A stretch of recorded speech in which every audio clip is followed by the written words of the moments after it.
yung feeds kung ilang sako.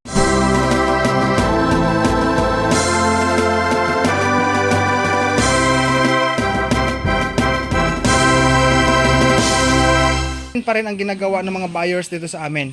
Mga ka-farmers, magandang araw po sa ating lahat. Sa video na ito, regarding po sa aking mga fatteners na 10 piraso po ano. Ako po si Dudong Villaran, ang advance pong nag-thank you sa inyong lahat. Sa inyong suporta sa akin, sa pagsama nyo sa akin, at sa patuloy po ninyong pagtatangkilik po sa aking mga simple video dito po sa aking YouTube channel, maging sa akin pong Facebook page. Once again, thank you so much sa inyong suporta mga ka-farmers. Okay, by the way, ang mga baboy na to ay, ano na sila guys, 2 months and 25 days old since buying, no? Duha ka bulan o 25 ka adlaw, gikan pagpalit na ko kanila, no? Kaniadto. So, kung since birth naman, sila po ay 130 days old since birth. Ito na po siguro ang last kong video sa 10 batch fatteners na ito, no? Okay, ulitin ko, ito na po siguro ang last kong video sa kanila. Pero, ang ano nito, ang assurance ko mga ka-farmers, kasi may nagtanong kung nabinta na ba ang fatteners na ito, ang batch na to, hindi pa ho. Actually, pinapa-reduce ko po ang ano dito, singit ko lang to. Ang size po ng aking, ano guys, ng aming bakal na fatteners crates, no? Pinapa-reduce ko. Yan. So, isingit ko lang din kasi talagang meron tayong mga viewers dyan na sadyang gustong magkaroon ng mga munting idea. Ang size nito, singit ko lang mga ka-farmers ha, pasensya na kayo sa akin kung maiba tayo ng saglit. So, mula dito, sa right side ko, papunta dito, yan, sumubra siya ng ano, ay sa loob tayo magsukat.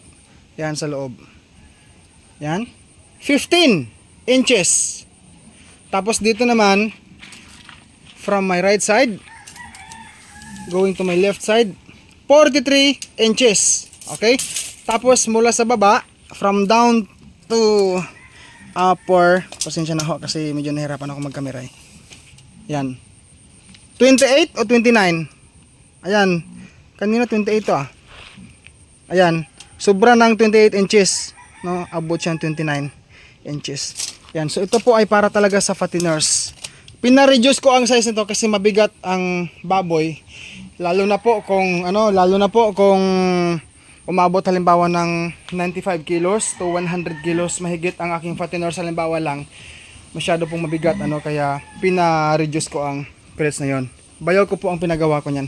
Okay, so dito guys, yung pong mga nagtanong, Kuya Dudong, bigyan mo naman kami ng estimated timbang sa iyong mga fatteners. Ako po ay mag-a-announce, no? Partially lang, based lang sa aking estimation, sariling estimation. Siguro guys, 3 dito sa 10 magkakapatid na to, no? 3 siguro ang mahuhulog sa or bababa sa 80 kilos. Estimate ko lang guys ha.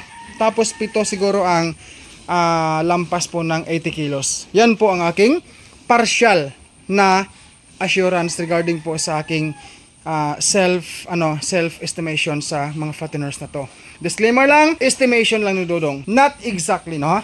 Marami kasing nakiusap, naghangyo ba kung sa Cebuano pa naghangyo kung ilang kilo na. Ayon, ang 3 mababa siguro sila sa 80 kilos. Ganyan po ang aking assurance sa mga ka-farmers sa mga nagtanong sa akin. Sa sinabi kong mababa sa 80 kilos, siguro mga ano din, mga 70 kilos to 79 kilos yung 3.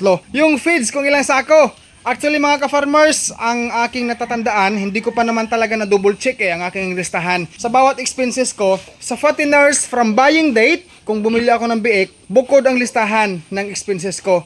At bukod din ang listahan sa aking mga dalawang baboy na hen. So sa feeds, nasa ano pa lang yata guys kung di ako magkamali, nasa 30 sacks or 31, ganon. Kasama na starter, grower, no? Then nagka-add ako ng 25 kilos or half sack of corn grits. Ayan.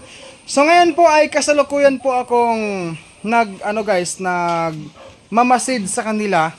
Chinichiko ang kanilang body condition dahil nga po bukas ay plano ko ng i-dispose ang mga baboy na to. So yun lang ang update ko sa inyo mga ka-farmers regarding sa aking mga fatteners ngayon, no, kasi talagang gusto ko na silang i-dispose, no. Ayaw ko nang paabutin ng 3 months or 3 months and a half. Maganda sana yung palampasin ko ng 3 months or aabot ng 3 months and a half. Okay na yung schedule pag sakaling matuloy bukas regarding sa kanilang timbang. Ang live weight pala, before when this video, ang live weight po ay 200 pesos per kilo. 80 kilos pataas po. Less 10 pa rin ang ginagawa ng mga buyers dito sa amin.